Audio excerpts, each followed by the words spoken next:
চলুন আজকে একটা খুব সহজ কিন্তু দারুণ কাজের ইংরেজি শব্দ শেখা যাক অ্যাশ। আচ্ছা, ভাবুন তো আগুন নিভে যাওয়ার পর কি পড়ে থাকে। চমৎকার একটা গল্প দিয়ে শুরু করা যাক। ধরুন একটা কাগজে খুব সুন্দর একটা ছবি আঁকা হলো, কিন্তু হঠাৎ করেই কাগজটায় আগুন লেগে গেল আর পুরোটাই পুড়ে গেল। পোড়ার পর কি রইল? শুধু নরম ধূসর গুঁড়ো। এই গুঁড়োটাই হলো অ্যাশ। তাহলে অ্যাশ শব্দটার প্রথম মানে হলো ছাই, মানে কোনো কিছু পোড়ানোর পরের গুঁড়োটা।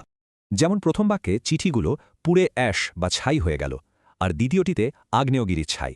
মজার ব্যাপার হলো অ্যাশ শব্দকে একটা কাজও বোঝাতে পারে, যেমন ছাই ঝেড়ে ফেলা। এই বাক্যটার মানে হল লোকটি চিন্তায় ডুবে সিগারেট থেকে ছাই ঝাড়ছিল। এই কাজটাই হল অ্যাশ করা। এবার একটা দারুণ জনপ্রিয় কথা শোনা যাক, to rise from the Ashes. এর মানে হল সবকিছু ধ্বংস হয়ে যাওয়ার পরেও আবার ঘুরে দাঁড়ানো, নতুন করে শুরু করা। এই অ্যাশ থেকেই কিন্তু আরেকটা শব্দ এসেছে, অ্যাশেন। এটা দেখতে কেমন লাগছে তা বোঝায়। আসেন মানে হলো ছায়ের মতো ফ্যাকাশে, সাধারণত ভয় বা অসুস্থতায় চেহারা যেমন হয়।